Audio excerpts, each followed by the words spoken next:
اور اللہم انی اعوذ بک من النار، اے اللہ میں تیری پناہ میں آتا ہوں جہنم کی آگ سے، وما قرب الیہا من قول وعمل، مجھے ہر اس عمل سے بچا جو مجھے جہنم کے قریب کر دے، اور ہر اس بات سے بچا جو مجھے جہنم کے قریب کر دے۔ بعض باتیں آدمی کو جہنم میں لے جاتی ہیں، فضول کے تبصرے، لوگوں کے جھوٹے الزامات، غیبتیں، لڑوانے والی باتیں، ادھر کی ادھر ادھر کی ادھر۔ قرآن کہتا ہے نا ویل لکل ہمزۃ لمزہ، ہر وہ شخص جو تانا زنی کرتا ہے اور چغلیاں کر کر کے لڑواتا ہے، کیا جنت میں جائے گا؟ ہوتے ہیں نا دفتروں میں باس کے چمچے ہوتے ہیں کچھ، اس کی شکایت باس کو جا کے، اس کی چغلی اس کو جا کے، اس کو چغلی اس کو جا کے، پورے ادارے کی ایسی کی تیسی۔ کچھ گھروں میں ہوتی ہیں بعض خواتین جو بیان نہیں سن رہی، اپنے بھائی کو بھابھی کے خلاف، اماں کو بہو کے خلاف، اس قسم کی لیڈیز بھی مارکیٹ میں پائی جاتی ہیں۔ جب بھائی بہن سے مل کے گھر آئے گا تو بیگم سے پھٹا ہوگا، ویسے ٹھیک ٹھاک زندگی گزار رہے تھے، تو اس کا مطلب ورغلایا کس نے ہے؟ بہن نے۔ ابے بھائی تو اپنے گھر میں انجوائے کر لائف کو یار، تو ان کے گھر میں جا کے یہ کیوں پڑی رہتی ہے، یوں کی پڑی رہتی ہے، نندے آتی ہے نا، وہ جو مرضی کری رہے، یہ تو تیرے میاں کا کام ہے نا، اس کو کیوں جا کے پش کر رہی ہے؟ سست ہونا اتنا برا نہیں ہے جتنا میاں بیوی میں آپس میں لڑائی ہونا برا ہے۔ بھائی کوشش کرو یار، جیسے تیسے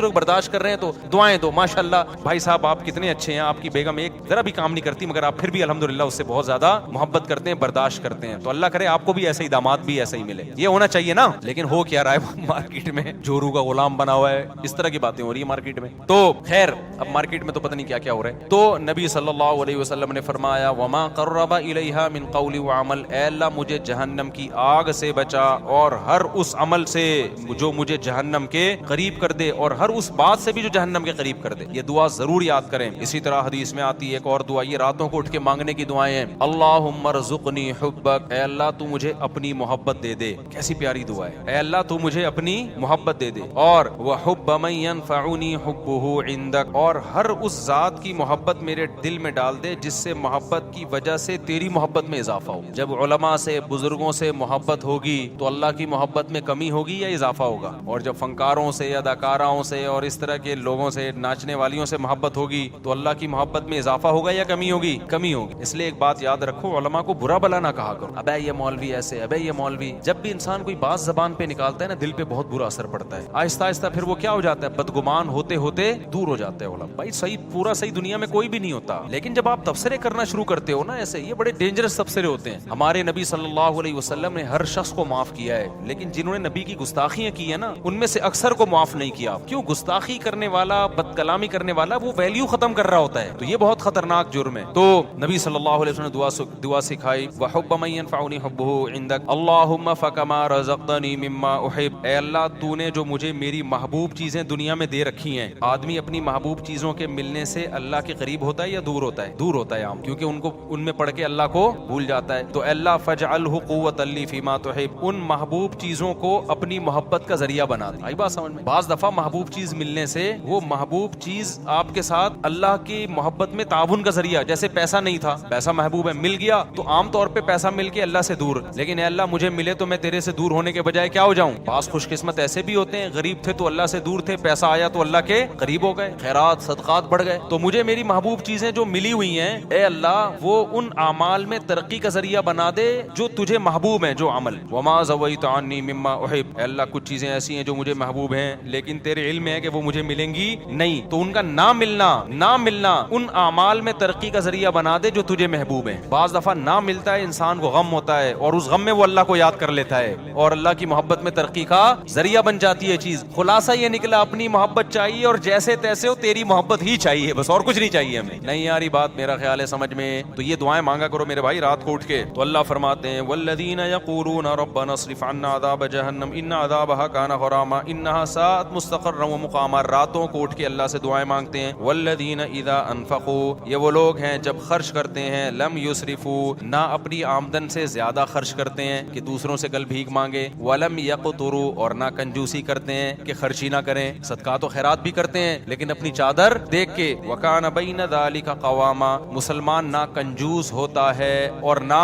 اسراف کرنے والا ہوتا ہے، سخی ہوتا ہے لیکن اتنا سخی نہیں کہ کل لوگوں سے بھیک مانگے، یہ ناجائز ہے۔ وکان بین ذلک قواما والذین لا يدعون مع اللہ الہا آخر، یہ وہ لوگ ہیں جو اپنی دعاؤں میں اللہ کے سوا کبھی کسی کو نہیں پکارتے، ساری زندگی صرف یا اللہ مدد، ایاک نعبد، صرف تیری عبادت۔ شیخ سدیس مجھے یاد ہے 98 99 کی بات ہے، 97 98 میں حرم میں جو ان کی ختم قرآن کی دعا ہوئی تھی نا, بڑی پیاری دعا ہوئی, بہت اب بھی بہت اچھی ہوتی ہے, وہ تو بڑی ہی خاندانی تھی. اس میں ان کے الفاظ مجھے یاد ہیں, بڑے پیارے لگے وہ, لیس فی الوجود رب سواک فیرضا. اے اللہ اس کائنات میں کوئی ایسا رب نہیں ہے تیرے علاوہ جس کو ہم راضی کرنے کی کوشش کریں, جس کی رضا ہمارے لیے بہت زیادہ ضروری ہو. بہت سے لوگوں کو راضی کرنا بہت ضروری ہے, اتنا نہیں جتنا تجھے راضی کرنا ضروری. تیرے علاوہ کوئی ایسا رب ہی نہیں ہے. لیس فی الوجود رب سواک فیخشا, تیرے سوا کوئی ایسا معبود نہیں ہے, رب نہیں ہے جس سے ڈرا جائے, ہے ہی نہیں کوئی بھائی. اتنا ڈرا جائے جس سے, جتنا کس سے ڈرا جاتا ہے, تجھ سے. لیس فی الوجود رب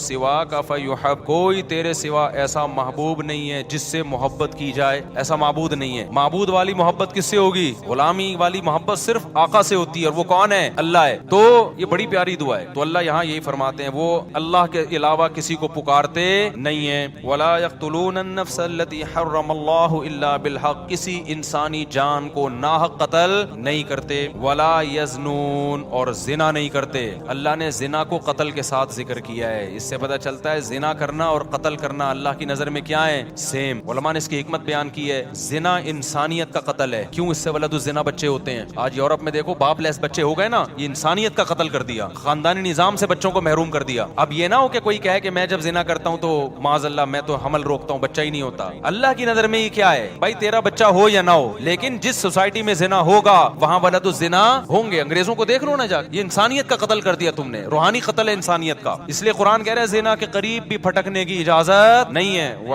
ومن يفعل ذلك يلقى اثاما, اللہ کہتے ہیں جس نے یہ کام کیا, انسانی قتل کیا یا زنا کر لیا, وہ بہت بڑے جرم سے ملاقات کی اس نے, چھوٹا مجرم نہیں ہے. یضاعف له العذاب یوم القیامہ, بہت بڑا عذاب ہم اس کو قیامت کے دن دیں گے اور ذلیل ہو کے اس میں پڑا رہے گا وہ. تو قتل نفس اور زنا کو اللہ نے ایک ساتھ بیان کیا.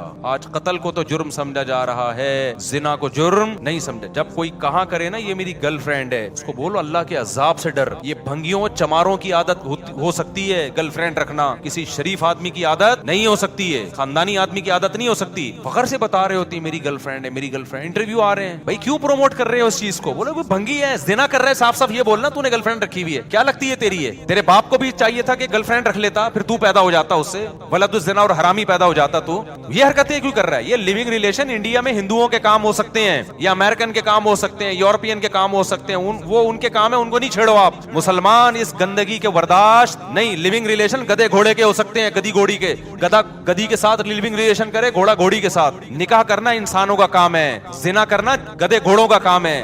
آپ کے پاس دو لائف سٹائل ہے, گدے گھوڑوں والا اور ایک انسانوں والا, پیغمبروں والا. پیغمبر اپنے گھروں سے بچیاں رخصت کرتے ہیں شادی کے لیے, اس کے علاوہ پیغمبر نے اپنے گھر سے بچی کبھی رخصت نہیں کی ہے. اپنی بیٹیوں کو گھر سے شادی کے لیے رخصت کرو, بوائے فرینڈ کے ساتھ جانے مت دو اس کو, نہ خود گرل فرینڈ رکھو. پیغمبروں کے گھروں میں عورتیں آئی ہیں معاذ اللہ نقل کفر, کیا دوست بن کے آئی ہیں, بیویاں بن کے آئی ہیں. آپ کے گھر میں عورت بیوی بن کے آئے گی, آپ کی بہن بیٹی گھر سے کسی کی بیوی بن کے نکلے گی. اس کے علاوہ تمام راستے کیا ہیں؟ بھنگیوں چماروں والے, گدے گھوڑوں کتوں والے راستے ہیں. کوئی بولا کرے نا, دیکھو اللہ کی خاطر غصہ کرنا, اللہ کی خاطر نفرت کا اظہار کرنا یہ بھی ضروری ہے. حدیث میں جہاں یہ آتا ہے کہ اللہ کی خاطر محبت کرو, وہاں اللہ کی خاطر نفرت بھی ہے. اپنے ذرا سے معاملات میں ایسے غیرت دکھاتے ہیں جیسے پھٹا جا رہا ہے, وہاں اخلاق ختم ہو جاتے ہیں. اللہ تعالیٰ نے ایمان والوں کی صفات بیان کی ہیں, کیا کیا کوالٹیز ایمان والوں کے اندر ہونی چاہیے. اگر وہ کوالٹیز ان کے اندر نہیں ہیں تو اس کا مطلب وہ ایمان والے نہیں ہیں. جب بھی میں یہ آیتیں پڑھتا ہوں مجھے ایک چیز کا بہت زیادہ خیال آتا ہے کہ مذہبی لوگوں کی ایک الگ سے عجیب سی پہچان بن چکی ہے, اور چند رسومات ہیں جن کو نام دیا گیا ہے کہ یہ مذہب ہے. چند رسومات کو دیکھو, غیر مسلموں کی کوئی رسومات نہیں ہوتی. جو غیر مسلم سے میری مراد جو ایتھیسٹ ٹائپ کے ہوتے ہیں اور جو ملحد ہوتے ہیں یا لبرل ٹائپ کے ہوتے ہیں, ان کے کسی مہینے کے ساتھ کوئی رسم نہیں ہے ان کی. ان کا دعویٰ یہ ہے کہ ہم انسانیت پہ بلیو رکھتے ہیں, انسانیت, ہیومینٹی, کہ انسان کے لیے اچھا ہو. اسلام نے بھی اسی کو فوکس کیا الحمد سے لے کے والناس تک, لیکن اسلام نے اس کو بہت مضبوط انداز میں بیان کیا ہے. ہوائی نعرے نہیں لگائے ہیں اسلام, ہوائی باتیں نہیں کی ہیں کہ بس انسانیت انسانیت, بلکہ اسلام نے بتایا کہ اسلام نام ہے ریلیشن کا, اللہ سے تمہارا ریلیشن ریلیشن مضبوط ہو، کیونکہ اس نے تمہیں بنایا ہے، اس کے تم پر احسانات ہیں. پھر انسانوں کے ساتھ تمہارا ریلیشن مضبوط ہو. اس ٹاپک پہ تو میں کئی بار بات کر چکا ہوں، مختصر کر کے آگے چلتا ہوں کہ تمہارا انسانوں سے ریلیشن مضبوط ہو. اور پھر انسانوں میں سب سے پہلے آپ کے والدین ہیں، آپ کے بیوی بچے ہیں، آپ کے بہن بھائی ہیں، پڑوسیوں کے حقوق دیگر لوگوں سے زیادہ ہیں، جو آپ کا ہم سفر ہے اس کے حقوق دوسروں سے زیادہ ہیں. پھر حقوق میں یہ بھی ہے کہ آپ کی وراثت آپ کے جو بلڈ ریلیشن ہے ان کو ملے گی، خونی رشتوں کو ملے گی وراثت. پھر نان نفقہ کس کا کس کے اوپر ہے. جو سیکولر لوگ ہیں وہ سارا بس گورنمنٹ پہ ڈالتے ہیں، ایسا نہیں ہے اسلام میں. آپ کا بھائی معذور ہے تو گورنمنٹ کے ذمہ نہیں ہے اس کو پالنا، آپ کے ذمہ ہے اس کو پالنا. وعلی الوارث مثل ذلک، قرآن نے صاف آرڈرز دیے ہیں، احکام دیے ہیں. تو یہ بھی تو انسانیت ہی ہے نا. لیکن آپ حیران ہوں گے مذہبی طبقے کا جو میجورٹی اس وقت ہے، اس طبقے میں آپ کو چند رسومات نظر آئیں گی.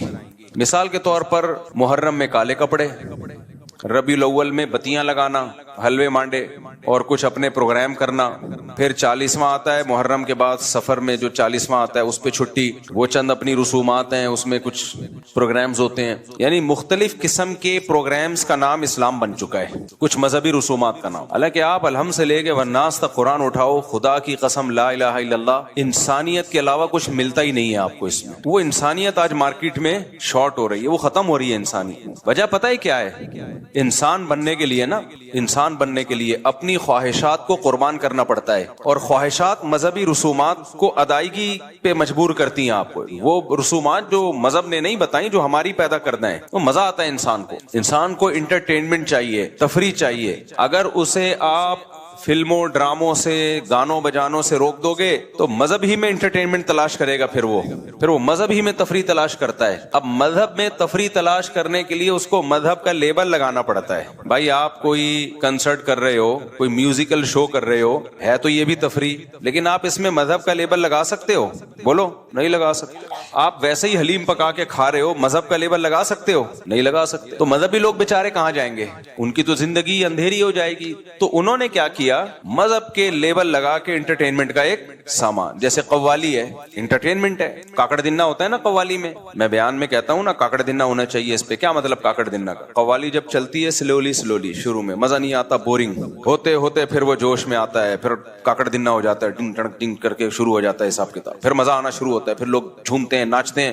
ہے وہ بھی انٹرٹینمنٹ. لیکن اس انٹرٹینمنٹ میں کیا ہے؟ کوئی اہل بیت کی تعریف ہوگی، یا خدا کی حمد و ثنا ہوگی، یا پیغمبر کی صلی اللہ علیہ وسلم کی تعریف ہوگی. تو اب ہے انٹرٹینمنٹ، لیکن اس میں مذہب کا تڑکا لگانے کے لیے وہی میوزیکل پروگرام ہے، وہی میوزیکل شو ہے، وہی ہلنا جلنا ہے، تھرکنا ہے، جو انسان چاہتا ہے کہ تھوڑا سا کچھ مستی ہونی چاہیے. لیکن مذہب کا تڑکا لگانے کے لیے اس پہ اہل بیت کی تعریف ڈال دی، نبی کی تعریف ڈال دی، یا اللہ کی حمد و ثنا ڈال دی، تاکہ اس کو مذہب کا لیبل بھی لگ جائے اور مزہ بالی ووڈ والا آ جائے. مزہ کون سا ہے؟ وہی جو گانے بجانے اور تھرکنے میں آتا ہے. آج مذہب اسی چیز کا نام رہ گیا ہے. آپ تبلیغی جماعت کے بزرگوں کو جا کے دیکھو، کوئی زندگی میں نا اس طرح کی انٹرٹینمنٹ نہیں ہے. آپ کو ایسا لگے گا دنیا میں سب سے زیادہ خوش کے لوگ ہیں یہ، خوش کے لوگ. لیکن راتیں زندہ ہیں تہجد سے، اشراق، اوابین، دعائیں، تلاوت، نماز، روزے. صحابہ کی سیرت دیکھ لو آپ، صحابہ کی آپ سیرت دیکھ لیں تو اس سیرت میں یہ ہمیں انٹرٹینمنٹ نظر نہیں آئے کہ جناب پروفیسر غامدی صاحب نے صحابہ کے دور میں کسی گلوکارہ کو ثابت کرنے کی کوشش کی ہے کہ مغنیاں تھیں، وہ ناچ گانے کرتی تھیں. حالانکہ وہ مغنیاں ترنم سے اشعار پڑھا کرتی تھی، تو اس کو انہوں نے گانے سے تعبیر کر دیا اور صحابہ کے دور کی سنگر بنا کے غامدی صاحب نے پیش کر دیا اس کو. تو غامدی صاحب ہیں بھائی، وہ بڑے لوگ ہیں، کچھ بھی کر سکتے ہیں. کیا خیال ہے؟ کوئی پوچھنے والا ہے نہیں. تو اب کیا ہے کہ جو اسلام کی روح ہے نا وہ بالکل ملیا میٹ ہوتی چلی جا رہی ہے، روح ختم ہوتی چلی جا رہی ہے. آپ محرم میں دیکھ لو کیا ہو رہا ہوتا ہے، لوگ مرثیے لگا کے گھوم رہے ہوتے ہیں. پھر ربیع الاول میں ایسی نعتیں آ رہی ہیں جو میوزک کے ساتھ، اور بالکل ان کا اتار چڑھاؤ ایسا ہے کہ کھڑے کھڑے آدمی کو تھرکنے کا دل کرنا شروع کر دیتا ہے. وہی اپنی ٹھڑک جو بالی ووڈ کی تھی وہ نعت لگا کے.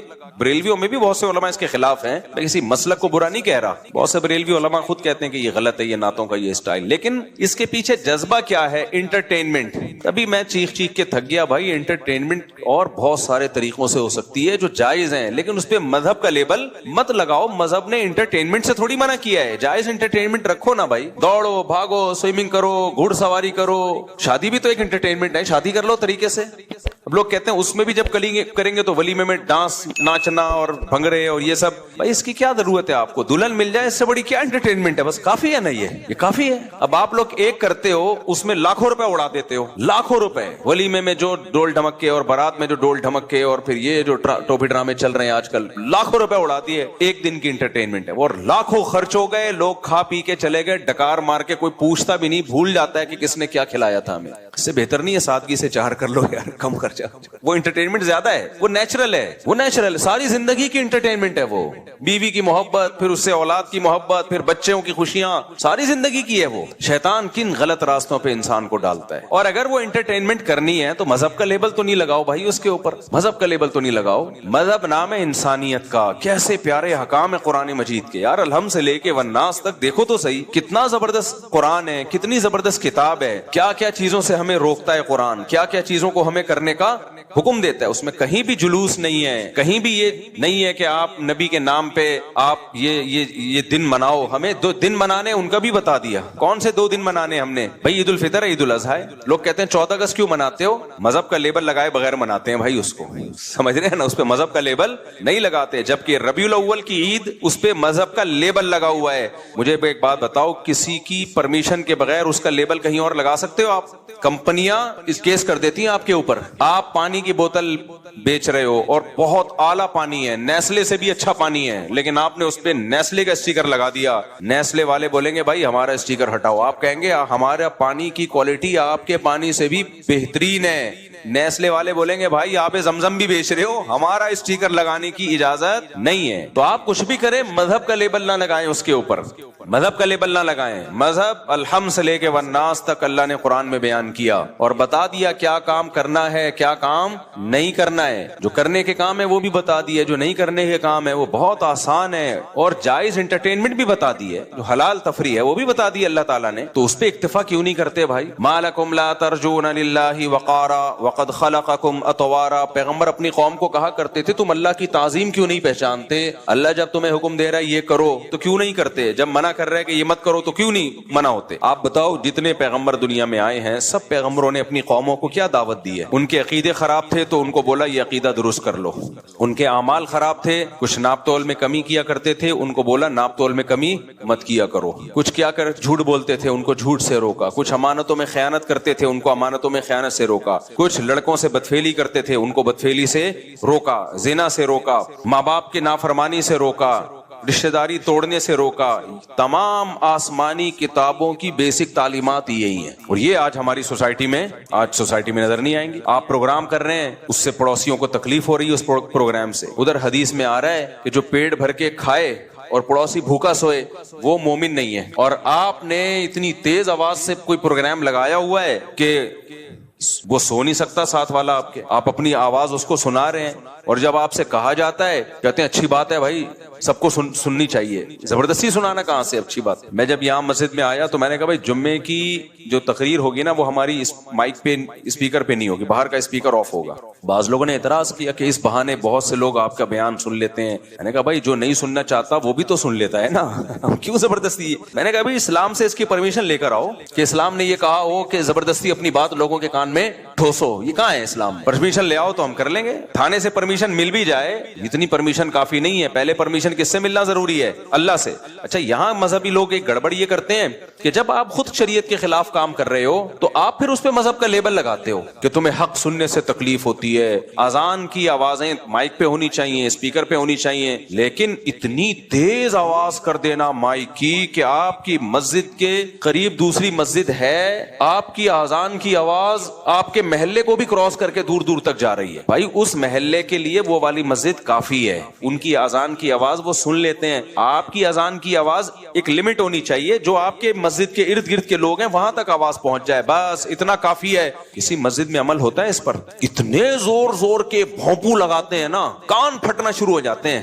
لیکن جب آپ مؤذن کو یا مسجد کی انتظامیہ سے کہو بھائی یہ اسپیکر کو تھوڑا سلو کر لو، آواز پہنچ جاتی ہے. پہلے زمانے میں مؤذن ایسے چیخا کرتا تھا زور سے، اس کی آواز سے کان کے پردے نہیں پھٹتے تھے. اب تو ٹیکنالوجی نے ترقی کی ہے، آپ والیوم جتنا چاہے بڑھا دو، اتنا بڑھا دو کہ ایسا لگے کہ کسی نے دھماکہ کیا، ایٹمی بم، کوئی بم پھٹا ہے. بڑھا سکتے ہو آپ. تو مؤذن کیا کرتے ہیں؟ فل. کئی بار ہماری مسجد میں ایسا ہوا، پھر میں نے مؤذن کو سمجھایا، میں نے کہا والیوم آہستہ کرو بھائی. بچے ڈر کے اڑ جاتے تھے، اتنی ایک دم زور سے آواز. تو کیوں بھائی اتنی پاورفل آواز کیوں رکھی ہے؟ اب مذہبی لوگ اس میں گڑبڑ کیا کرتے ہیں، جب ان کو کہا جائے، محلے پڑوس والے آ کے بولیں تھوڑا سا والیوم کیا کریں، سلو کریں، کیونکہ دوسرا محلہ جہاں سے شروع ہو رہا ہے تو ان کو ان کی مسجد کی آواز پہنچ جاتی ہے. آپ اپنے محلے تک رکھیں. تو پتہ ہے کیا جواب ہوگا؟ لو اذان کی آواز سے تمہیں تکلیف ہو رہی ہے، اللہ کا نام سننے میں تمہیں تکلیف ہو رہی ہے، تم تو اسلام سے ہی خارج ہو، میں تو اور بڑھاؤں گا تاکہ تم جیسے شیطانوں کو تکلیف ہو. اور پھر حدیثیں بھی سناتے ہیں کہ شیطان جو ہے اذان کی آواز سن کے بھاگتا ہے نفرت سے، تو شیطان ہے، اذان کی آواز سن کے بھاگ رہا ہے. اب یہ آپ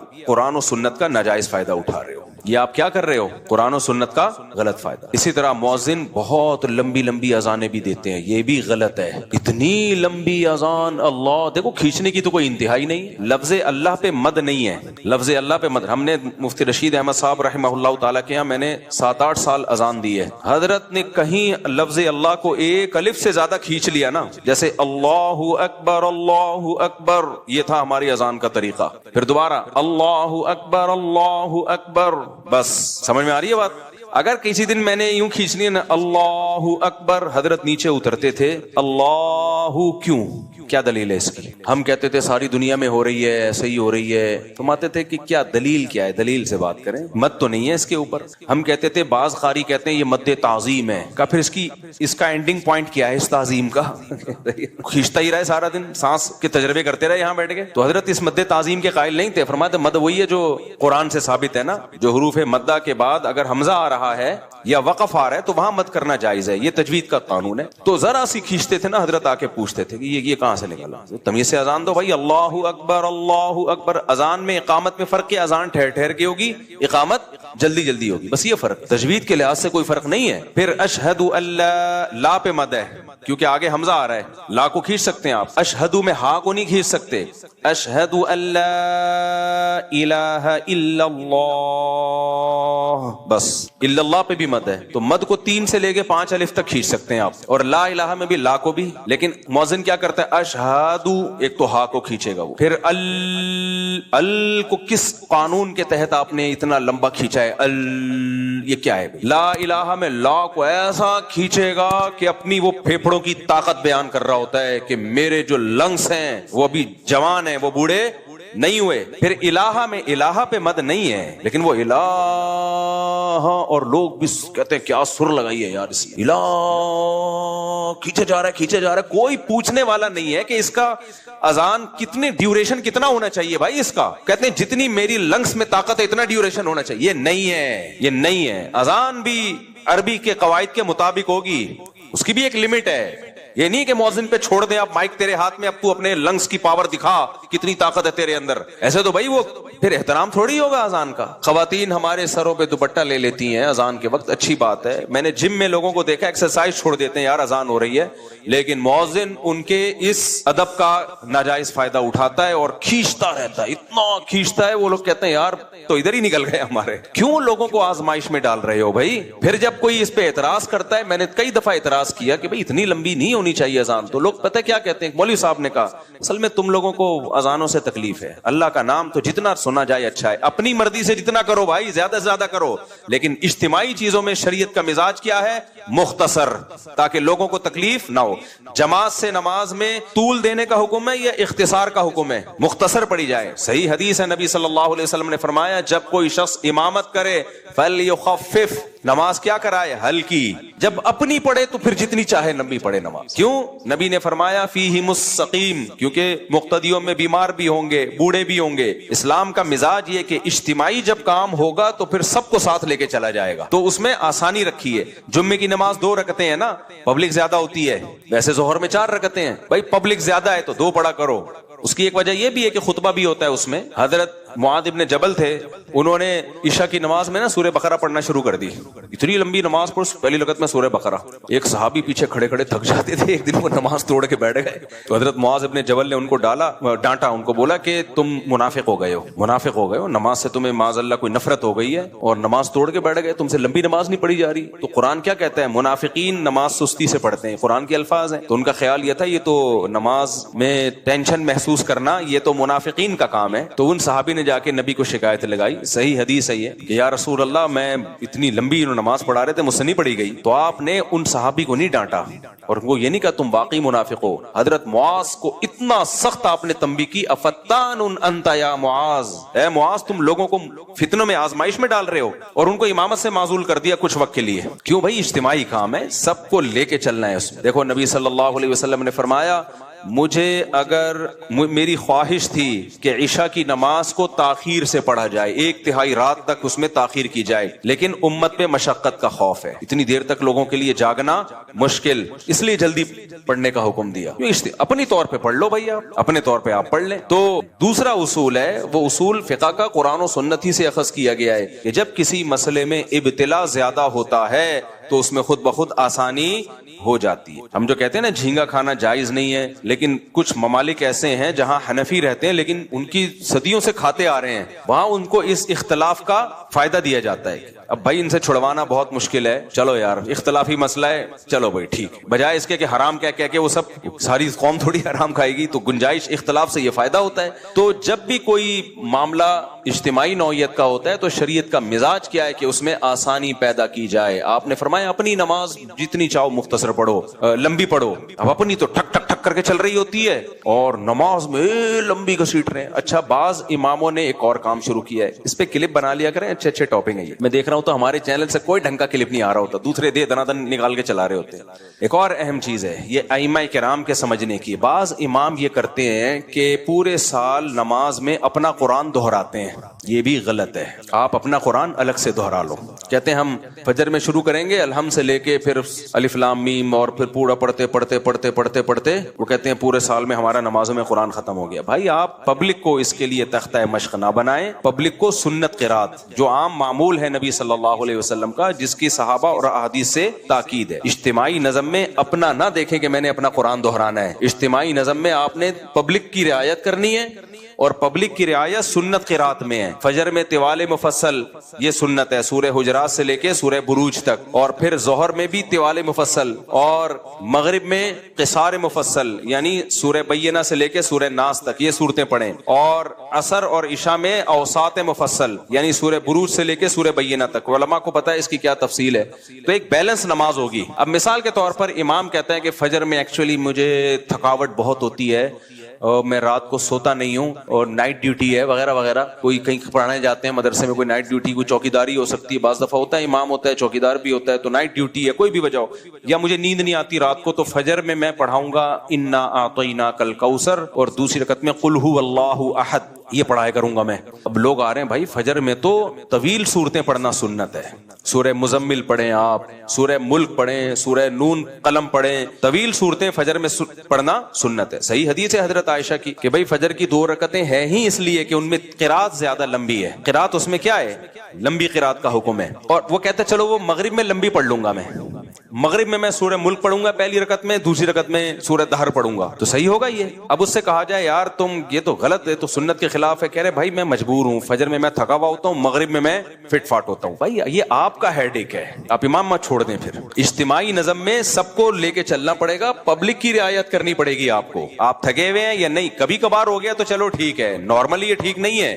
نارملی بھائی آپ فجر میں طوال مفصل لمبی قرات کریں گے, آپ مغرب میں آپ کیا کریں گے, مختصر قرات کریں گے, ظہر میں بھی لمبی قرات کریں گے آپ. کبھی کبھار ہوتا ہے تو چلو ٹھیک ہے. تو اجتماعی چیزوں میں پبلک کے حساب سے آپ کو چلنے کا حکم ہے, اپنے حساب سے چلنے کا حکم نہیں ہے. تو اس لیے جو ائمہ کرام نے ایک نیا کام شروع کیا ہے, وہ کیا کرتے ہیں کہ جی اپنا قرآن مکمل کر رہے ہیں, اس سے لوگ سنت قرات سے بھی محروم ہو رہے ہیں, اس سے جو نماز مختصر ہونی چاہیے وہ بعض دفعہ لمبی ہو رہی ہوتی ہے، جو لمبی ہونی چاہیے وہ مختصر ہو رہی ہوتی ہے، امام صاحب بعض دفعہ اٹک بھی رہے ہوتے ہیں، پیچھے سے لوگ لقمے دے رہے ہوتے ہیں، بھائی کیا کر رہے ہو یار تم. اب دیکھو مسجد میں جب تراویح کی نماز ہو رہی ہو، مسجد میں تراویح کی نماز، تو تراویح کی نماز میں کیا ہے، پورا مہینہ میں قرآن ختم کیا جائے تاکہ بیلنس رکعتیں ہوں، تمام قسم کی پبلک پڑھ سکے. اب کسی قاری کو کہہ رہے نہیں میں 6 روزہ تراویح پڑھوں گا تاکہ میرا قرآن ختم ہو جائے، اور مجھے بہت سارے مصروفیتیں کام ہیں تو میں 10 روزہ پڑھوں گا، 6 روزہ پڑھ لیں آپ، گھر میں پڑھ لیں آپ، ٹھیک ہے نا، آپ تمبو لگا کے الگ سے پڑھ لیں، شادی ہال میں پڑھ لیں. مسجد جو محلے والوں کی مسجد ہے اس میں سب کی رعایت کی جائے گی، اس میں 27ویں کو یا 29ویں قرآن ختم ہوگا تاکہ سب لوگوں کا. اب اس میں بھی بعض امام یہ کر رہے ہوتے ہیں جی ہماری مسجد میں 6 روزہ ہوگی، 10 روزہ ہوگی، بھائی آپ اپنے گھر میں کرو، کیونکہ باقی لوگوں نے جو تراویح پڑھنی ہے وہ پھر قرآن سے محروم ہو جائیں گے. ہر آدمی کے تپڑ نہیں ہے وہ 10 روزہ تراویح پڑھے یا 6 روزہ تراویح پڑھے، اس کی ٹانگیں جواب دے جاتی ہیں، وہ پھر قرآن سے محروم ہو جاتا ہے. تو یہ ایک مزاج ہے اسلام کا. یہ میں اتنی ساری مثالیں اس لیے دے رہا ہوں تاکہ اسلام کا مزاج سمجھ میں آئے، اور کہ اجتماعیت میں لوگوں کی رعایت آپ کو کرنی پڑے گی. تو اسی میں اذانوں کا بھی ہے بھائی، یہ جو مؤذنین بہت زیادہ اذانیں کھینچتے ہیں. تو میں اذان کا بتا رہا تھا، اشہد اللہ الہ، الہ میں الہ نہیں ہے، الہ الا اللہ، آگے لفظ اللہ کو کھینچ سکتے ہیں کیونکہ وقف آ رہا ہے آگے. اشہد ان محمد رسول اللہ میں کیا غلطی ہوتی ہے، اشہد میں ہا کو پہلے کھینچیں گے، پھر ان، اس کی بھی کوئی اینڈنگ پوائنٹ نہیں ہے، انا ہے بھائی، بس اتنا کافی ہے، اتنا ہی ہے اسلام میں، انا نہیں ہے، پھر ان بھی گھمائے گا بہت اونچا نیچا کرے گا اس کو، انا بس. پھر آگے محمدن، محمد میں میم پہ تشبیہ ہے. اب یہ نہیں کہ محمد، یہ کس اصول کے تحت؟ تو مؤذنین کہتے ہیں بھائی اذان کے کوئی اصول نہیں ہوتے، جس طرح سے خوبصورت بن رہی ہے بناؤ. نا نا نا نا نا، یہ تو پھر کوئی اور کسی اور طرح سے اس میں چاشنی ڈالنے کی کوشش کرے گا، کوئی اور طریقے سے. اذان عربی زبان میں ہے تو جو کلام جس زبان میں ہوتا ہے اسی کے قواعد اور ضابطوں کا اس میں خیال کرنا پڑتا ہے. سمجھ رہے ہو کہ نہیں سمجھ رہے؟ انگلش میں جو لفظ جیسا انگریز پڑھتے ہیں ویسا ہی ہے. آپ کہہ سکتے ہو آج کل کے عرب تو ایسے ہی اذانیں دے رہے ہیں، تو عربی آج کی زبان نہیں ہے، 1400 سال پرانی زبان ہے. تو جو علم لغت کے ماہر لوگ ہیں انہوں نے جو گرامر مرتب کی ہے وہ آج کے عربوں کو دیکھ کے نہیں کی ہے، وہ 1400 سال پہلے کی عربی زبان کو دیکھ کے کی. آج کے عرب بھی اس اصول کے پابند ہیں، اگر وہ اس پہ غلطی کر رہے ہیں تو ان کا قول حجت نہیں ہے. ایسے تو مصر کے عربی جو ہے وہ اللہ اکبر کو اللہ اچبر بولتے ہیں، میں نے خود سنا ہے اور بارہا سنا ہے. مصر کے جو عربی آتے ہیں نا حج کرنے کے لیے، عمرہ کرنے کے لیے، تو میں نے بہت دفعہ میں سنا ہے اللہ اچبر. اب آپ کہو کیونکہ وہ بھی تو عرب ہیں، تو بھائی وہ عرب ہیں لیکن آج ان کے لب و لہجے سعودیہ والوں کے بھی چینج ہو چکے ہیں، مصر والوں کے بھی چینج ہو چکے ہیں، مسقط والوں کے بھی چینج ہو چکے ہیں. تو وہ بھی پابند ہیں کہ جب قرآن اور سنت والی عربی بولیں گے تو وہ ان اصول اور ضابطوں کے پابند ہوں گے، ان اصول اور ضابطوں کے وہ پابند ہوں گے. تو اشہد ان کھینچتے چلے جاتے ہیں، محمد کوئی اینڈ نہیں ہے، وہی اپنے لنگس کی طاقت بتا رہا ہوتا ہے. پھر رسول اللہ میں رسول اللہ، ایسے یہ رسول کو کوئی مد نہیں ہے، اس پہ کس بیس پہ کھینچ رہے ہو آپ؟ گو کہ کچھ علماء نے فتویٰ دیا ہے کہ جائز ہے اور دلیل نکالی ہے کہیں سے قاریوں کے کلام سے کہ یہ مد تعظیمی ہے، لیکن کہیں ہمیں ملتا نہیں ہے. یہ بہت کمزور قول ہے، اور مان لو یہ صحیح قول ہے، اس کی انتہا کیا ہے بس یہ بتا دو آپ، اس کو ضبط کیسے کریں گے؟ وہ رسول کو تعظیم میں کھینچتا چلا جاتا ہے، اپنے پھیپھڑوں کی طاقت دکھا رہا ہے وہ، تو مؤذنوں کو چھوڑ دیا جائے گا جتنا مرضی کھینچو آپ؟ تو رسول اللہ کھینچتے چلے جائے، پھر حی علی الصلاۃ میں حی پہلے اس کو کھینچتے ہیں. یہ بھی جائز نہیں ہے بھائی. حی کیوں؟ حیا ہے، حیا عربی میں لفظ کیا ہے؟ جب کسی کو بلایا جاتا ہے حیا، حیا نہیں ہے، یہاں کوئی تک ہی نہیں بنتا مد کا. پھر علی الصلاۃ کو علی الصلاۃ پڑھیں گے. تو عجیب ہی اذانوں میں اس کو تو فوکس کیا جا رہا ہے کہ کس مؤذن کی اذان خوبصورت ہے. جنہوں نے اذان سکھانے کے ادارے کھولے ہیں وہ بھی خوبصورتی کو تو فوکس کر رہے ہیں، قواعد اور ضوابط کو بالکل بھی فوکس نہیں کر رہے. اس کا نقصان کیا ہے کہ مؤذن کو جب کھڑا کر دو آپ مائک کے سامنے تو وہ جانے اور اس کا مائک جانے اور اس کے پھیپھڑوں کی طاقت جانے. تو 1-2 دفعہ تو اذان بہت اچھی لگتی ہے یار، مسجد میں بڑی پیاری اذان ہو رہی ہے، 2-4 دفعہ کے بعد لوگ پھر احترام کرنا چھوڑ دیتے ہیں. لوگ کہتے ہیں بھائی بہت لمبی اذان ہوتی ہے کہ نہیں ہوتا احترام انسان سے، اور پھر کوئی احترام نہ کرے تو اس کو منع کیا جائے کہ یار احترام کرو، تو کون سا فرض ہے احترام کرنا، وہ فتوے دینے پہ آ جاتا ہے. فرض واجب نہیں ہے لیکن شاعر اسلام تو ہے نا اذان، اس کی ایک بہت بڑی ویلیو ہے اذان کی. اور پھر دوسری بات یہ شروع کر دیتے ہیں کہ جو نہیں کر رہے ہوتے پھر وہ جب احترام، تو بھائی اتنا لمبا احترام کرے کون یار، یہ تو بہت لمبی اذان کھینچتے ہیں. یہ جب ان کو سمجھایا جائے ہاں پھر لوگ کچھ فتویٰ لگا دیتے ہیں. وہ کہتے ہیں یار اذان تو مختصر دلواؤ، تو کہتے ہیں لو تمہیں اللہ کے نام سے نفرت ہے.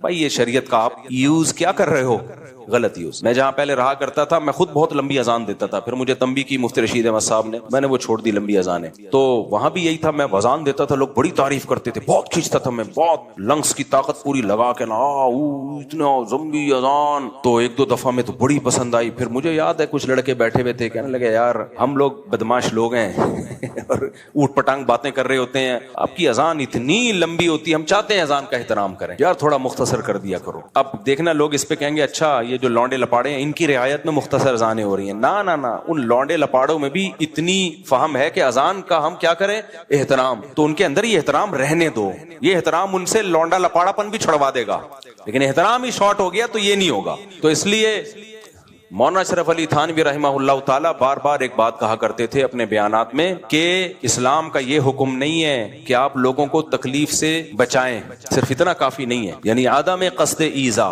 لوگ کہتے ہیں کہ ہم تو تکلیف نہیں دیتے، ہمارا تو کوئی ارادہ نہیں ہے، ہم نے جو کام کیا اس سے ہماری نیت لوگوں کو تکلیف دینے کی نہیں تھی. فرمایا نہ نہ نہ، جیسے مؤذن جب اتنی لمبی اذان کھینچ کے دے گا تو لوگ کہیں گے نا کہ یار اس سے تو تکلیف ہو رہی ہے لوگوں کو، تو وہ کہے گا بھائی میں نے تکلیف کے لیے یہ کام نہیں کیا. تو حکیم الامہ مولانا تھانوی فرمایا کرتے تھے اتنا کافی نہیں ہے، بلکہ قصد عدم ایذا ضروری ہے. یہ ضروری ہے کہ آپ کام کرنے سے پہلے سوچو کہ میرے اس کام سے تکلیف تو نہیں ہوگی. تو پہلے کام کرنے سے پہلے باقاعدہ نیت کرو کہ میں نیت کرتا ہوں اس بات کی کہ میرے عمل سے کسی کو تکلیف نہیں ہوگی. یعنی تکلیف دینے کا ارادہ تو نہیں ہے، بلا ارادہ تو تکلیف دے رہے ہو نا، تو تکلیف نہ دینے کا ارادہ کرو.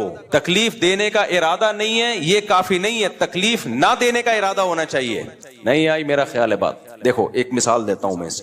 ہم جا رہے تھے کچھ دن پہلے، کہاں جا رہے تھے ابھی، ہاں یہ بھی میں سوات مردان بونیر وغیرہ گیا نا، تو ہم وہاں گاڑی پہ جا رہے ہیں، چلاتے ہوئے جا رہا ہوں میں. روڈ پہ ایک صاحب نے کیا کیا ہے، بائک پہ ایک بندہ پیچھے بیٹھا ہوا ہے اور یہ سریا نہیں ہوتا، سریا اتنا لمبا سریا لے کے، اس کے پیچھے دوسرا بندہ بیٹھا ہوا ہے سریا لے کے، وہ سریا نیچے گھس رہا ہے. محترم سوزوکی نہیں کروا رہے، بائک پہ مکان اور دکان کی جو کنسٹرکشن، یہ چھتوں کی کنسٹرکشن کے لیے لمبے لمبے سریے نہیں آتے، وہ سریا پیچھے لے کے بیٹھا ہوا ہے اور آگے وہ بندہ بائک چلا رہا ہے اور یہ خرچہ بچا کے اپنا سریا پیچھے پکڑا ہوا ہے. اب وہ سریا کبھی یوں جا رہا ہے کبھی یوں جا رہا ہے، پیچھے مڑ مڑ کے دیکھ تو رہا ہے. اب ہم تو گاڑی میں تھے پیچھے، ہم نے بڑی احتیاط کی کیونکہ گاڑی کا ٹائر اگر سریے پہ آ گیا تو وہ تو گرے گا، گاڑی گرے نہ گرے وہ بائک والا تو گرے گا. سامنے سے ایک اور بائک والا آ رہا ہے، یہ بنیر کا واقعہ ہے، سامنے سے ایک اور بائک والا آ رہا ہے. کیا ہوا کہ اس آدمی کا جو پچھلا وہ جو جب بائک اس نے موڑی ہے تو سریا ادھر کو چلا گیا. اب جب ادھر گیا تو اس کا پہیا آیا سریے پہ اور وہ سلپ ہوتے ہوتے خطرناک طریقے سے بچا ہے. وہ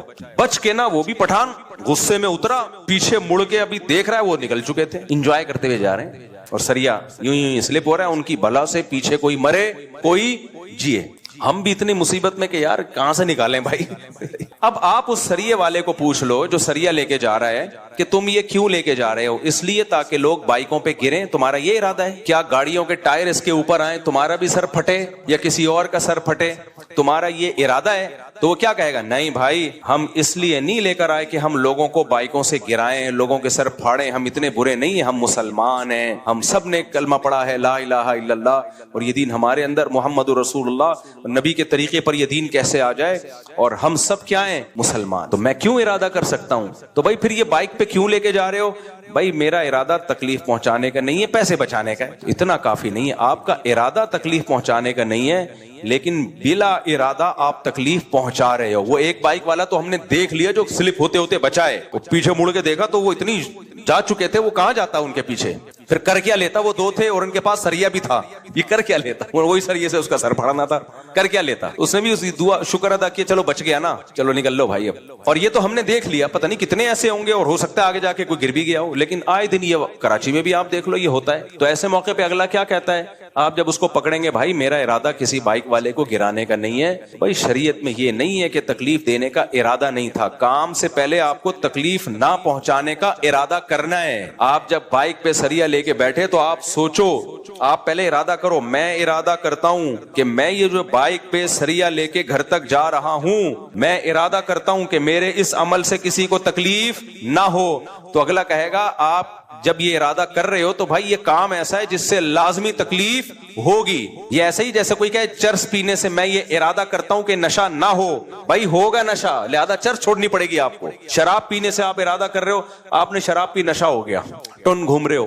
اب کوئی کہہ رہے کمبخت یہ تو حرام ہے, آپ کہہ رہے ہو میں نے شراب نشے کے لیے نہیں پی ہے, وہ تو میں نے شراب کی نیت کی تھی, نشے کی میری نیت نہیں تھی. تو ہم کیا کہیں گے, بھائی جب بھی کوئی چیز پیو, پینے سے پہلے نیت کرو کہ میں باقاعدہ ارادہ کر رہا ہوں کہ اس چیز کے پینے سے نشہ نہ ہو, اور چونکہ اس چیز کے پینے سے نشہ ہوگا لہذا اب یہ چیز پی نہیں سکتے آپ. تو بائک پہ جب آپ ایسے سریا لے کے جا رہے ہو, اس سے لوگوں کو تکلیف ہوگی, آپ کتنی احتیاط کرو. وہ بھائی ہم تو بہت احتیاط کر رہے ہیں, بھائی بے احتیاطی ہو سکتی ہے کہ نہیں ہو سکتی؟ ہو سکتی ہے بے احتیاطی, اور اتنا کنٹرول کس کا ہوتا ہے کہ وہ اصل میں یہ لے کے نکلتے ہیں کہ لوگ خود کنٹرول کریں گے, کیونکہ لوگوں نے بھی تو اپنی جان بچانی ہے, جیسے ہم کنٹرول کر رہے تھے. حالانکہ میں اگر اپنی گاڑی اس کے سریے پہ چڑھا دیتا میرا کچھ بھی نہیں بگڑنا تھا, وہ دونوں لیٹے ہوئے ہوتے. گاڑی کو کون گھسیٹ سکتا ہے بھائی, وہ دونوں لیٹے ہوئے ہوتے. ہماری گاڑی پہ تو لوڈ بھی بہت تھا, ان دونوں نے لیٹ جانا تھا اور بلی ڈال دینی تھی. مفتی صاحب آئے بنیر اور 2 بندے کچل کے چلے گئے, 2 بندے مار کے چلے گئے. پھر گاڑیاں بھی چل رہی ہوتی ہیں, یہ تو دیکھتے ہی نہیں ہے کہ بائک والے کی غلطی ہے یا کس کی غلطی ہے, ٹرک والے کی غلطی ہے, یہ سب ہماری سوسائٹی میں دیکھا ہی نہیں جاتا. اور یہ میں بھگت چکا ہوں. میں گاڑی میں ریوو میں جا رہا تھا تو ایک صاحب نے بریک لگا دی, میں بہت مصیبت سے میں نے گاڑی روکی اور بچ گیا میں. تو اس میں ایک بائک والا نا بیچ میں, وہ تو گھستے ہیں بائک والے بیچ میں, وہ جھولتے جھولتے نا ایسے نہیں, رقص و سرور کی محفلیں لگا دی اس نے. ابے تو بیچ میں کیوں گھسا ہوا ہے نالائق؟ سب کو پتا تھا میری ذرا سے بھی غلطی نہیں ہے, یوں رقص و سرور کی محفلیں لگاتا لگاتا تھوڑا سا سلپ ہو گیا, شکر ہے کچھ ہوا نہیں اس کو. پیچھے ایک انکل بائک پہ نا میرے پیچھے, انہوں نے مجھے پہچانا نہیں, کیا روکو اس کو. تو وہ 4-6 آدمی اور آئے, روکو. جب مجھے دیکھا تو انہوں نے سوری واری تو پھر بھی نہیں کی, بس چلے گئے کہ چلو چھوڑو یار. لیکن مجھے اس وقت احساس ہوا, میں نے کہا دیکھو یہ تو میں مشہور آدمی ہوں, چھوڑ کے چلے گئے. کوئی غیر مشہور ہوتا پڑ جانا تھا بیچارے نے, حالانکہ 0% بھی ہماری غلطی نہیں تھی. وہ رقص و سرور کی محفلیں لگانے میں اس کا اپنا ہاتھ تھا. 2 گاڑیوں کے بیچ میں فاصلہ ہوتا ہے میرے بھائی, تو اس میں تیرے کو کیا ضرورت ہے بیچ میں گھسنے کی؟ اس اگلی والی نے ایک دم بریک لگائی ہے تو میں کہاں جاؤں؟ میں تو بریک ہی لگاؤں گا نا, پھر بھی ہلکے پھلکی ٹچ ہو گئی تو میرا تو قصور نہیں ہے نا اس میں. تو وہ رقص و سرور بائک والے یہی کر رہے ہوتے ہیں. تو جو اکثر بائک والے کچلتے ہیں نا, بعض دفعہ تو غلطی ٹکر مارنے والے کی ہوتی ہے, لیکن بائک والے بھی اتنے معصوم نہیں ہیں. ان کمبختوں کو بھی, میں نے جتنی بائک چلائی ہے آپ کی سوچ سے بھی زیادہ ہوگی, تو ایک کمبختوں کی بھی بہت غلطیاں ہوتی ہیں. یہ خود جا کے ٹکراتے ہیں اور گر کے مظلوم بن کے پڑے ہوئے. اب سر تو ظاہر ہے اسی کا کھلے گا, ٹرک والے کا سر تھوڑی کھلے گا. مظلوم بن کے پڑے ہوئے ہوتے ہیں, مر گئے, یہ ہو گیا, لوگ پکڑ کے اس کو مار رہے ہوتے ہیں. یار پہلے دیکھ تو لو اس کی غلطی بھی ہے کہ نہیں ہے. لوگوں نہیں, لوگوں کا مزاج ہے کہ جو پاورفل ہے اس کو مارو, جس کے پاس بڑی گاڑی ہے اس کو مارو, اور یہ اپنی غربت کو کیش کرائے. بس معصوم سا منہ لے کے آ جائے گا میں, اور لوگ اس طرح سارا ہوتا ہے یار اس کو کیا آدمی کہے. ایسے واقعات اور ہیں میرے پاس, لیکن ٹائم بہت زیادہ ہو جائے گا. تو اس لیے مؤذنین کو چاہیے بھائی اذانوں میں لوگوں کی آزمائش نہ کریں. لوگ پھر حرمین کی مثال دیتے ہیں, حرم میں بھی تو لمبی نمازیں ہوتی ہیں. دیکھو دلیل کا جواب دلیل سے دینا چاہیے, ٹھیک ہے نا. حرم میں جو لمبی اذانیں ہوتی ہیں اس پہ بھی بعض عرب علماء کو اشکالات ہیں. بعض عرب علماء کی تحریریں میں نے خود پڑھی ہیں, ان کو وہاں پہ بھی اشکال ہے کہ بھئی اتنی لمبی اذان ثابت نہیں ہے. اور بالفرض حرم میں ہو بھی رہی ہیں تو حرم کی بات ہی کچھ اور ہوتی ہے. حرم میں تو جاتے ہی لوگ اذان سننے کے لیے ہیں, تو آپ اپنی مسجد کو, انڈا موڑ کی مسجد کو حرم پہ قیاس نہ کریں. آپ وہاں تو الگ ماحول ہوتا ہے, تو اس پہ آپ انڈا موڑ اور باقی دنیا کی مسجدوں کو قیاس نہ کریں. تو یہ بھی ہے کہ بھائی اذان میں بھی اعتدال ضروری ہے. مؤذن اپنی آوازوں کی خوبصورتی کے لیے مائک جب اس کے ہاتھ میں آ گیا تو وہ جو کھینچتا ہے. میں نے اکثر دیکھا ہے جب میں کسی بیان میں جاؤں, کوئی پروگرام ہو, کوئی جلسہ ہو, گئے بیان میں قاری صاحب کو بٹھا دیا کہ پہلے تلاوت کلام سے اس محفل کا آغاز ہوگا. قاری صاحب جو بیٹھے ہیں نا, پولیس بھی نہیں اٹھا پا رہی اس کو. میں گھڑی دیکھ رہا ہوں کہ یار میرے بیان کا ٹائم آدھا گھنٹہ ہے اور اس میں صرف 15 منٹ رہ گئے ہیں. بائی ایئر اتنا لمبا سفر کر کے ہم گئے ہیں, اب بول بھی نہیں سکتے. لوگ کہیں گے لو بھائی تلاوت سے نفرت ہے. قاری لوگوں کی واہ واہ دیکھ رہا ہے, پڑھے جا رہا ہے, پڑھے جا رہا ہے. وہ بھی کیسے اچھے پڑھتے ہیں, غلط نہیں پڑھتے, کھینچے جا رہا ہے, کھینچے جا رہا ہے. ایک دفعہ ایسا ہی ہوا, کہیں ادھر نازم آباد میں کوئی بیان تھا, مجھے بلایا, میرے پاس بہت شارٹ ٹائم تھا, میں نے کہا چلو چلے جاتے ہیں یار. میں چلا گیا, ابو قاری صاحب کو بٹھایا, وہ ممبر ہی نہیں چھوڑ رہا ہوں, پڑھے جا رہا ہے. پھر میں نے بیچ میں ٹوک دیا, میں نے کہا بھائی بس سٹاپ. تو نہیں رک ہی نہیں رہا تھا. میں نے کہا سارا وقت تو قاری صاحب ہی نکال لیں گے, یا تو محفل قرات ہو, پھر تو جتنا لمبا پڑھو، کیونکہ لوگ آئے ہی قرآن کی تلاوت سننے کے لیے، محفل ہے بیان کی اور تلاوت آپ نے اتنی لمبی. تو اس میں اب میرا طریقہ یہی ہے کہ میں جب جاتا ہوں تو پہلے میں کہہ دیتا ہوں بھائی قاری صاحب تلاوت قل هو اللہ احد، بس اس سے زیادہ نہیں کرنا. باقی پھر جب ہمارا موڈ ہوگا ہم آپ کو بلائیں گے، لمبی تلاوت ہم آپ سے سنیں گے. نعت والے بھی یہ کر رہے ہوتے ہیں، لمبی نعت شروع کر دیں گے، اتنی لمبی نعت. یہ سب اچھا، لوگ بھی تکلیف میں ہوتے ہیں تو یہ بھی تو ایذائے مسلم ہے، کسی کو تکلیف دینا ہے. لیکن اس تکلیف پہ لیبل اچھا لگائے برا لیبل لگائے، اچھا لیبل. قرآن سنا رہے ہیں بھائی، زبردستی کا سنانا یہ بھی تکلیف ہے. وہ نہیں سننا چاہ رہا، آپ کیوں زبردستی سنا رہے ہو اس کو؟ تو ان تکلیفوں کو تکلیف سمجھا ہی نہیں جاتا ہماری سوسائٹی میں. ایک اور مسئلہ، جب بات چل پڑی ہے تو مثالیں ہی دیتا رہتا ہوں نا میں تو وہ مثالیں دیتا ہوں جو حاضر سروس مارکیٹ میں چل رہی ہیں تکلیف پہنچانے کی، لیکن ان کو تکلیف نہیں سمجھا جاتا. مجھے یہ بہت بھگتنا پڑتا ہے. کہیں بیان میں بلایا میرے بیان کے لیے، اب لوگ میرا نام سن کے آئے ورنہ وہ نہیں آتے. بہت سے لوگ ایسے ہوتے ہیں جو بھائی ہمیں لائک کرتے ہیں، ہمارا نام یوز ہوگا تو آئیں گے، نہیں ہوگا تو نہیں آئیں گے. بعض لوگ کسی اور کو لائک کرتے ہیں تو وہاں میرا نام لے لو تو وہ نہیں آئیں گے. یہ تو ہر مشہور جو شخصیت ہوتی ہے اس کے ساتھ ایسا ہوتا ہے. اب آپ نے لیبل لگا دیا جی مفتی طارق مسعود صاحب کا، تو ہمارے جتنے بھی فین تھے وہ سارے اکٹھے ہو گئے، پورے شہر سے آ گئے کہ مفتی صاحب سبحان اللہ. ان کا خیال میں اب وہ جو کمپیئرنگ کر رہا ہے نا، ہوسٹ ہے کم بخت 1.5 گھنٹے کا وہ بیان کر دیتا ہے. وہ کہتا ہے آج مجھے اپنا منجن بیچنے کا موقع مل رہا ہے، اتنی پبلک اکٹھی ہوئی ہوئی ہے، یہ ویسے تو سنے گی نہیں، آج اپنا منجن بیچو. اور کیمرہ بھی لگا ہوا ہے اور اس کی تصویر میرے ساتھ اور ویڈیو. تو لوگ بھی کہتے ہیں کہ بہت پہنچے ہوئے ہیں بھائی، مفتی صاحب کا بیان 15 منٹ کا ہوا اور حضرت جی کا 1.5 گھنٹے کا، جبکہ لوگ جمائیاں لے رہے ہوتے ہیں اور بیزار آئے ہوئے ہوتے ہیں. بھائی تو ہٹ یار، لیکن بول نہیں سکتے کچھ. بہت دفعہ ہوتا ہے میرے بیان سے پہلے تھکا دیتے ہیں لوگوں کو. بعض ملکوں میں ایسا ہوا، میں گیا بیان کے لیے، دیکھا تھک کے نا لوگ چور ہو چکے ہیں. ابھی ریسنٹلی کینیڈا میں ایسا ہوا، بیان کے لیے جب میں گیا ہوں، مجمع بہت ہے، میں بیٹھا ہوں تو لوگ تھکے ہوئے نا، بالکل کوئی ان کے چہروں پہ رونق نظر نہیں آ رہی، بور ہو رہے ہیں. مجھ سے تو پھر بیان نہیں ہوتا جب میں لوگوں کا چہرہ دیکھتا ہوں تھکا ہوا ہے. میں نے کہا یار ہوا کیا ہے؟ پتا چلا جی 1.5 گھنٹے سے منجن بک رہا تھا ایک صاحب. یہ بھی تو ایذائے مسلم ہے یا نہیں ہے؟ مجھے بھی تکلیف دی اور پبلک کو بھی، جس کو سننے آئے تھے اس کو.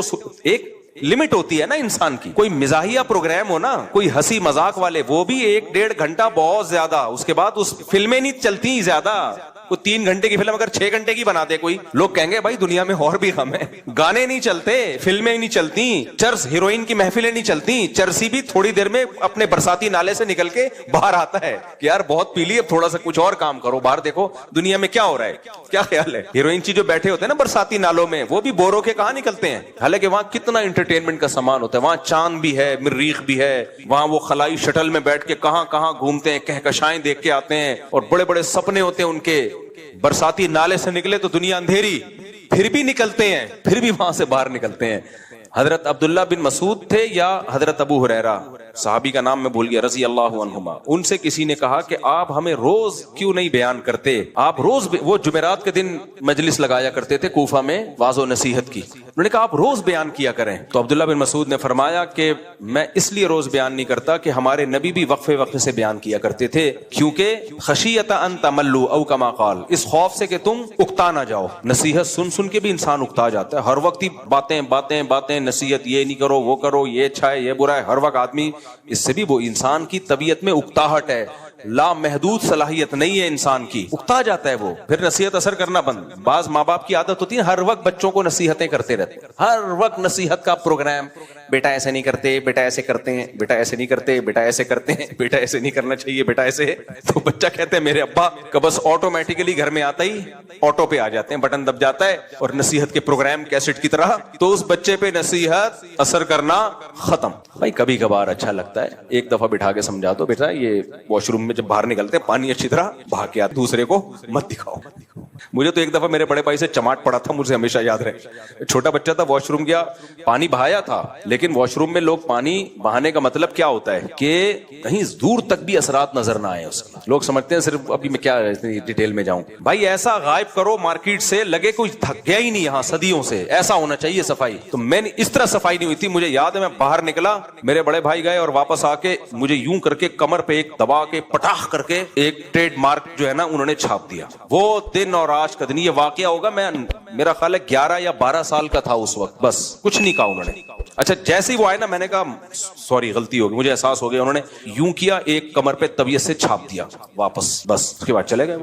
وہ دن آج کا دن مجھے اس عمل سے اتنی شدید نفرت ہے, کوئی واش روم میں جائے اور اپنے کچھ بھی نشانات چھوڑ کے آ جائے, بہت غلاظت ہے یار. کیوں اپنی گندگی دوسرے کو دکھا رہے ہو؟ آپ جاؤ واپس ایسے آؤ جیسے میں گیا ہی نہیں, میں تو ہاتھ دھونے گیا تھا, بس ایسے ہو. ایسے ہی ہونا چاہیے. مسجدوں کے واش روم دیکھ لو اجتماعی, جب آپ اس میں گھسو گے واپس آؤ گے آدمی گھنٹہ تک, تو ناک تو چلو بدبو تو آپ کے کنٹرول میں نہیں ہے, چاہے ایگزاسٹ ہونے چاہیے, ایگزاسٹ فین ہونا چاہیے, ہر واش روم میں ایگزاسٹ فین ہونا چاہیے. بھائی بدبو کہاں جائے گی؟ آپ جب تک باہر نہیں نکالو گے اس کو, اس کا بھی انتظام نہیں ہوتا. تو یہ بھی تو آپ تکلیف دے رہے ہو کہ نہیں دے رہے؟ کئی دفعہ ٹریولنگ ہوتی ہے, ہم بعض دفعہ کسی کے گھر ٹھہرتے ہیں نا, میزبان ہمیں ٹھہراتے ہیں, مفتی صاحب ہمارے گھر اب تو میں ہوٹلوں میں ٹھہرنا شروع ہو گیا ہوں. بھائی تیرے گھر ٹھہروں گا تو واش روم کا بڑا مسئلہ ہوتا ہے. کیا ہوتا ہے جی, واش روم بالکل کمرے کے ساتھ, اور سردیوں میں اتنی سائلنٹ ہوتا ہے نا, یعنی اتنی خاموشی. ٹھنڈے علاقوں میں تو ایسا ہی ہے. اور واش روم اور آپ کا جو سونے کا کمرہ ہے, بیٹھک ہے جو اجتماعی, وہ بالکل کیا ہے, ملے ہوئے. اور واش روم میں کوئی ایگزاسٹ بھی نہیں ہے. میرے سے نہیں سویا جاتا بھائی ایسے کمرے میں, کیونکہ ہم وہی واش روم دروازہ کھلے گا بدبو تو ادھر ہی آئے گی, اسی کمرے میں کیسے سو جائے آدمی؟ ایگزاسٹ ہو تو پتا ہے بھائی ہوا ادھر ہی آ رہی ہے باہر, لیکن ایگزاسٹ نہیں ہوتا. تو یہ تکلیف ہوگی کہ نہیں ہوگی؟ جو بھی مہمان آئے گا اس کو بولے گا. اور پھر خاموشی کی وجہ سے واش روم کا یوز کتنا مشکل ہے. سب لوگ یہاں بیٹھے ہوئے, ایک دیوار کے پیچھے آپ بیٹھے ہوئے ہو, ذرا کوئی سی بھی آواز آئی لوگ سمجھیں گے اسی کی آواز ہے. تو گھر بناتے ہوئے یہ پہلے سے سوچ لو. اب جنہوں نے یہ کیا ان کا مہمان کو تکلیف دینے کا ارادہ تھا, بلکہ مہمان کو راحت پہنچانے کا ارادہ تھا کہ واش روم ساتھ ہی ہو, یہاں حضرت جی سوئیں گے اور یہیں جا کے کاروائی کر کے آ جائیں گے. ان کا تو ارادہ تھا تکلیف سے بچانا, لیکن بچایا تکلیف سے. کیوں؟ ان کا ارادہ نہیں تھا تکلیف دینے کا, لیکن تکلیف سے بچانے کا پہلے سے ارادہ بھی نہیں کیا. اگر گھر بناتے ہوئے پہلے ارادہ کرتے کہ ہم یہ ارادہ کرتے ہیں کہ ہمارے گھر کوئی مہمان آئے تو اسے قطعاً تکلیف نہ ہو, تو تکلیف کے جتنے اسباب ہیں اس پہ کمیٹی بٹھاتے کہ بھائی دیکھو کوئی مہمان جب یہاں آ کے ٹھہرے گا تو کس کس طریقے سے اس مہمان کو تکلیف ہو سکتی ہے, ان تکلیفوں کے تمام اسباب کو دور کیا جائے.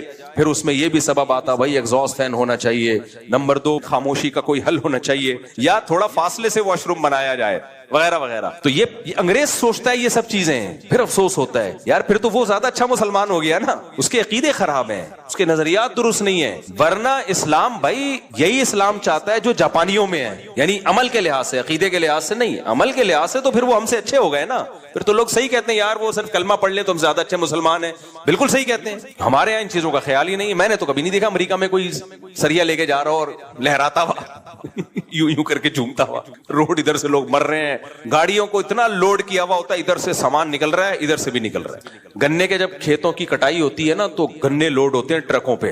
میں اپنے بچوں کو لے کے ایک دفعہ پکنک پہ تفریح پہ نکل گیا, آل پاکستان ٹور پہ. اب تو سیکورٹی کے مسائل اتنے بہت مشکل ہو گیا, پہلے نکل جایا کرتے تھے. تو وہ ٹرک لائن سے آگے جا رہے ہیں, راستہ ہی نہیں مل رہا, نہ ادھر جاؤ نہ ادھر جاؤ, پورا نا بدماشوں کی طرح روڈ ایسے کھول کے چل رہے ہیں. بھائی کیا کر رہے ہو یار, ہم کیا انسان کے بچے نہیں ہیں, ہم کیا پاکستانی نہیں ہیں؟ گھنٹوں تک ہم ان ٹرک کے پیچھے آہستہ آہستہ چلتے رہے ہیں. پھر ایک کھلا ڈلا روڈ آیا, پھر جا کے کہیں سائڈ سے خطروں سے کھیلتے ہوئے کہ کہیں ادھر ادھر گر نہ جائے, ہم نے کہا پھر نکالی ہے گاڑی. تو یہ ساری مثالیں ہیں میرے بھائی کہ آپ نے اتنا کافی نہیں ہے کہ آپ کا ارادہ تکلیف دینے کا نہیں تھا, بلکہ آپ نے تکلیف نہ دینے کا کام شروع کرنے سے پہلے باقاعدہ ارادہ کرنا ہے. گاڑیاں پارک کرنے میں بھی یہی اصول ہے, پارک کر کے چلے جاتے ہیں, بندہ تلاش کرتے رہو, کوئی گاڑی مڑ ہی نہیں پا رہی, وہاں سے گلی کے نکڑ پہ آپ نے گاڑی کھڑی کر دی, موڑتے رہو, پھر اس بندے کو تلاش کرتے رہو, پھر وہ آئے گا, ایک ہلکا سا سوری کرے گا اور گاڑی ہٹا دے گا. تو وہ کیا کہے گا, بھائی میرا ارادہ نہیں تھا, غلطی سے ہو گیا. یہ کافی نہیں ہے. اسلامی حکومت ہوتی اس پہ سزا ملتی کہ آپ کا ارادہ نہیں تھا لیکن آپ کے عمل سے تکلیف ہوئی ہے, اور یہ تکلیف یقینی ہے, جو بھی یہ کرے گا اس سے تکلیف کا خطرہ ہوگا. اس مدرسے کے باہر تو آئے دن لوگ گاڑیاں پارک کر رہے ہوتے ہیں. ہمارا یہ مدرسہ ہے نا, اس کے سامنے گیٹ, اتنی مصیبت ہوتی ہے, اتنی مصیبت. گاڑی لے کے نکلو, آگے گاڑی کھڑی ہوئی ہے, بالکل گیٹ کے سامنے نہیں, تھوڑا کنارے پر ہوتی ہے. وہ سمجھتے ہیں بس نکل تو سکتے ہیں نا. بھائی نکل کے مڑے کدھر کو مڑے, ہم نے ادھر جانا ہے, ادھر گاڑی ہے, تو ایسے کروٹیں لینی پڑتی ہیں. پہلے گاڑی کو یوں لے کر آؤ, پھر تھوڑا سا یوں کرو, پیچھے کھمبا آ رہا ہے, پھر یوں کرو پھر یوں کرو, آدھا گھنٹہ اس میں لگ کے کوئی بہت ہی ماہر ڈرائیور ہوگا جو موت کے کنویں میں گاڑی چلانے کا ایکسپرٹ ہوگا, وہ نکالے گا, ورنہ گھنٹہ گیا. یار تم تھوڑا سا پیچھے کر لیتے گاڑی کو.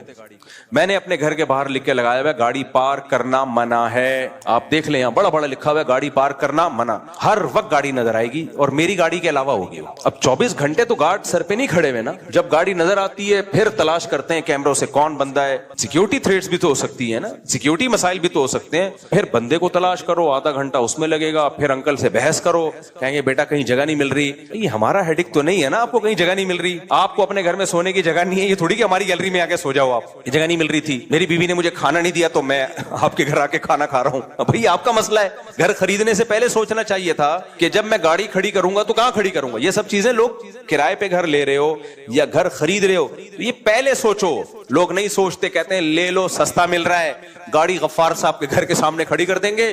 پھر جب وہ پھٹا کرے گا تو جمشید کے گھر, پھر جمشید سے 1 مہینہ پھٹا چلے گا ستار کے گھر, ستار سے جھگڑا چلے گا وسیم کے گھر. جتنے نام پائے جاتے ہیں نا وہ سارے نام ختم ہو جائیں گے اور آپ کا اس دوران کرائے کا ایگریمنٹ ختم, آپ دوسرا گھر تلاش کر رہے ہو. یہ چل رہا ہے کیا مارکیٹ میں. ہم نے اپنے شیخ حضرت مفتی رشید احمد صاحب رحمۃ اللہ علیہ کو دیکھا. میں پہلی دفعہ ایسی پارکنگ دیکھ کے حیران ہوا تھا. حضرت کے ہم جاتے تھے بائک کھڑی کر دیتے تھے نا, ہم بیان سننے جاتے تھے. بائک جب ہم کھڑی کرتے تھے تو گلی پھر بھی چوڑی تھی, بہت ساری گاڑیوں کے جانے کا راستہ تھا. حضرت فرماتے تھے دیوار سے بالکل چپکاؤ. ہم کہتے تھے بھائی راستہ تو ہے. فرماتے راستہ ہے لیکن کھلا نہیں رہے گا, تنگ راستہ رہے گا. گاڑیاں گزر تو جائیں گی لیکن ٹینشن ہوگی نا. تو جب اتنی جگہ ہے آپ گاڑی کو بائک کو دیوار سے چپکا سکتے ہو تو کم سے کم جگہ گھیرو نا, تاکہ لوگوں کے لیے زیادہ سے زیادہ جگہ ملے, کھلا ڈلا روڈ ملے. اتنی سختی کرتے تھے اس پہ. کوئی کار لے کر آیا چپکاؤ بالکل دیوار سے, بالکل دیوار سے. اور ہم کیا دیکھتے تھے پینڈوؤں کی طرح, جو بھی آ رہا ہے گاڑی کھڑی کی, بائک بہت زیادہ خیال اس کا کر لیں گے کہ گاڑی کے گزرنے کی جگہ ہو, اور وہ بھی ایک گاڑی کے. اگر 2 آپس میں آ گئی ہیں اور 8-10 بائک والوں نے ایسا کر لیا تو پھر وہ ٹریفک پولیس والا بیچ میں لا کے کھڑا کرنا پڑتا ہے. وہ پہلے اس کو روکے گا, ادھر آ بھائی تو یہاں سے نکل. کیا ضرورت ہے یار, تمہارے پاس جگہ تھی, تم تھوڑا سا بائک کو اٹھا کے چپکا دیتے دیوار کے ساتھ. ہمارے یہاں بھی ایسا ہی ہوتا ہے, آئے دن پھڈے ہو رہے ہوتے ہیں. جب بیان ہوتا ہے تو بائکوں والوں کی اتنا رش ہوتا ہے. ہمارے پڑوسی نے بتایا بھائی ہم تو گھر سے باہر نکلنا مشکل ہو جاتا ہے. میں نے پڑوسیوں سے معذرت کی ہے, میں نے کہا بھائی ہم تو سمجھا کے تھک گئے, اب ہم نے بندہ کھڑا کر دیا تنخواہ پہ. نہیں آ رہی, اور تنخواہ آپ سے نہیں لے رہے, تنخواہ سے پہ بندہ کھڑا کر دیا ہم نے کہ کنٹرول کرو کوئی بائک غلط پارک نہ کرے. تو یہ افسوس کی بات ہے یا نہیں ہے؟ پڑھے لکھے لوگ ہیں, کوئی یہ نہیں کہ کسی گاؤں دیہات سے آئے ہیں, ان کے لیے بندہ تنخواہ پہ رکھنا پڑ رہا ہے جو لوگوں کو بتائے کہ یہ بائک ایسے نہیں بیٹا, اچھے بچے ایسے بائک کھڑی نہیں کرتے. اور وہ اچھے بچے کون ہیں؟ ڈاکٹرز بھی ہیں, چارٹرڈ اکاؤنٹنٹ بھی بیان سننے آ رہے ہیں. ان اچھے بچوں کو سمجھایا جا رہا ہے, اور سمجھانے والا مسجد کا ملازم ہے, گاؤں کا بندہ ہے, وہ سمجھا رہا ہے, اس کو تنخواہ مل رہی ہے نا اس لیے سمجھا رہے ہیں وہ. تو یہ چل رہا ہے کہ کہاں پر ہماری مارکیٹ. تو واش روم کا استعمال کا مسئلہ, پھر اور بہت سارے مسائل ہیں. میری تو کوشش ہوتی ہے جب میں کسی ہوٹل میں رہتا ہوں نا تو وہاں سے باہر نکلتے ہوئے بھی اگر وقت ملے تو تکیے چادر سیٹ کر کے جاتا ہوں. حالانکہ یہ ہوٹل والے کی ذمہ داری ہے, ہماری ذمہ داری تھوڑی ہے, اس کا کام ہے. لیکن یار اچھا نہیں لگتا ہم جب جائیں تو ہمارا گند کوئی دوسرا دیکھے, کیا کر کے گیا یار. لوگ کہہ رہے ہوتے ہیں مجھ سے بھی آپ کی ذمہ داری نہیں ہے. میں کہتا ہوں یار اثر کیا پڑے گا جب اگلا آئے گا بولے گا یار کوئی انسان کو تکیہ وہ پڑا ہوا ہے وہاں پہ, چائے کا کپ الٹا پڑا ہوا ہے اور پاپڑ کی تھیلیاں. جب کوئی فیملی ہوٹل کا کمرہ خالی کر کے جائے تو یہی ہوتا ہے نا. واش روم آخری دفعہ جب یوز ہوا تو پانی بہانے کی ضرورت کیا ہے؟ اب تو ہم جا رہے ہیں. کیا خیال ہے, اب کیا ضرورت ہے پانی بہانے کی, اب تو ہم جا رہے ہیں. نہیں یار اپنی چیزیں دوسروں کو مت دکھاؤ. تو میری کوشش ہوتی ہے, ہمیشہ اس پہ عمل نہیں ہوتا, بعض دفعہ اسپیڈ میں نکلنا پڑتا ہے. کوشش ہوتی ہے کوئی ہوٹل میں رہ رہے ہیں وہاں سے جا رہے ہیں تو بھائی ہم اپنا طرف سے بستر صاف کر کے چلے جائیں. ٹھیک ہے اس کو تنخواہ مل رہی ہے وہ ملتی رہے گی. لوگ اس کو نیچ حرکت سمجھتے ہیں, لوگ کہتے ہیں یہ غریبوں والا کام کر رہے ہو. نہیں بھائی نہیں, یہ غریبوں والا کام نہیں ہے. آپ جب کہیں جاؤ تو اچھا اثر پڑے, ملازم پہ بھی اچھا اثر پڑے. وہ بھی کہے اللہ کرے یہ لوگ آیا کریں. کمرہ چھوڑ کے جاتے ہیں تو کوئی انسانوں والا کمرہ لگ رہا ہوتا ہے, لیکن میں نے دیکھا ہے لوگوں کو نہیں. جب ہوٹلوں میں جو رہنے کے لیے جاتے ہیں, خاص طور پہ 2-4 بچے بھی ہوں, ایسا گند کر کے جاتے ہیں نا, اف پیمپر پرک کر کے. آخری جو میچ چل رہا ہوتا ہے نا ان کا, اب 12 بجے چیک آؤٹ ہونا ہے تو 11:15 بجے جو پروگرام چلتا ہے, اف وہ بڑا گندا پروگرام. صابن ادھر اٹھا کے پھینکا ہوا ہے, تولیے کا پتہ ہی نہیں چل رہا, پھر وہ پیمپر ادھر پھینکے ہوئے ہیں یوں, بھائی وہ تو آ جائے گا صاف کر, وہ تو کر دے گا صاف. تو آپ کو کیا جا رہا ہے یار, آپ ڈسٹ بن ہے اسی میں ڈال دو, کیا جا رہا ہے آپ. تو یہ سب چیزیں اتنے نیک ہم ہیں نہیں جتنا آپ سمجھ رہے ہیں, لیکن باتیں اچھی کرنی چاہیے نا انسان کو. نہیں ہے تو اللہ بنا دے بھائی, بنا دے اللہ تعالیٰ.